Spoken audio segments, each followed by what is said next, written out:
భూపాలపల్లిలో రాజలింగమూర్తి హత్య కేసు సీబీఐచే విచారణ జరిపించాలన్నారు ప్రజాశాంతి పార్టీ అధ్యక్షుడు కేఏ పాల్. కాళేశ్వరంలో అవినీతికి ప్రశ్నించినందుకే రాజలింగమూర్తిని హత్య చేశారని ఆరోపించారు. ఇందులో మెగా కృష్ణారెడ్డి పాత్ర ఉందన్నారు. కాళేశ్వరం ప్రాజెక్టులో అవినీతి దేశంలోనే పెద్ద స్కామ్ అని చెప్పారు. కేసీఆర్ కుటుంబాన్ని అరెస్టు చేస్తానన్న సీఎం రేవంత్ రెడ్డి ఎందుకు సైలెంట్ అయ్యారని ప్రశ్నించారు కేఏ పాల్. రాష్ట్రంలో లా అండ్ ఆర్డర్ పనిచేయడం లేదన్నారు. పట్టపగలే హత్యలు జరుగుతుంటే సీఎం రేవంత్ రెడ్డి ఏం చేస్తున్నారని విమర్శించారు కేఏ పాల్. భూపాలపల్లి నిన్న రాత్రి 7-8 గంటలకు ఆయన్ని చంపేశారు. సీసీటీవీ కెమెరాలు క్లియర్గా ఉన్నాయి. ఇంతవరకు ఎవరు చంపారన్నది అరెస్ట్ చేశారా? అక్కడ డిఎస్పీ ఏం చేస్తున్నాడు? నేను కోర్టుకు వెళ్ళి అక్కడ డిఎస్పీని, సిఐని, ఎస్పీ సస్పెండ్ చేయకపోతే 72 గంటల్లో నేనే కోర్టుకు వెళ్ళి వాళ్ళని ట్రాన్స్ఫర్ చేయడమో సస్పెండ్ చేయడమో చేయిస్తా. మీరు న్యాయం చేస్తారా లేదా నన్ను చేయించమంటారా? ఇక్కడ ఎమ్మెల్యే చేయించాడా? ఇదేంటిది?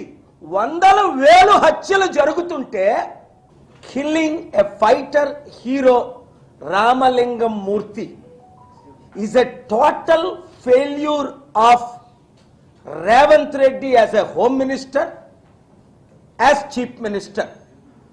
Immediately he should appoint a home minister, which is the second most powerful position to maintain law and order. Many are blaming Ravant Reddy for countless murders in Telangana state for the last 13 months since he became home minister and chief minister.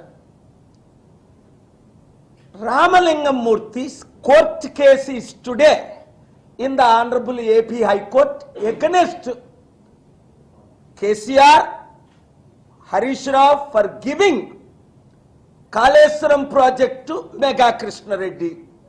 Ravant Reddy clearly mentioned hundreds of times as a candidate. He will call for CBI inquiry in this Kaleshwaram project, which is India's biggest scam by Mega Krishna Reddy. 1,10,000 crore, 48,000 proven corruption filed by me since April last year. Even this Monday, I requested the Honorable Telangana Acting Chief Justice to hear the matter Tuesday because I knew anyone fighting against Mega Krishna Reddy దేశ చరిత్రలోనే biggest corruption. 1,10,000 కోట్లు అవినీతి, 48,000 కోట్లు దొరికిపోయారు, 2 లక్షల కోట్లు తెలంగాణ ప్రజల సొమ్ము అవినీతి జరిగిందని, 15,000 కోట్లు సంవత్సరానికి వడ్డీ కట్టలేని పరిస్థితి. రేవంత్ రెడ్డి 100 సార్లు ఈ కాళేశ్వరం ప్రాజెక్టు అవినీతి సిబిఐ ఎంక్వైరీ చేయిస్తాను, మెగా కృష్ణారెడ్డిని అరెస్ట్ చేయిస్తాను, కేసీఆర్ కుటుంబాన్ని అరెస్ట్ చేయిస్తానన్న రేవంత్ రెడ్డి ఈరోజు కేసీఆర్ మాట్లాడు, కాళేశ్వరం ప్రాజెక్ట్ చెప్పుడు, సైలెంట్గా ఊరుకొని మెగా కృష్ణారెడ్డికి బెస్ట్ ఫ్రెండ్ ఎవడు అంటే రేవంత్ రెడ్డి.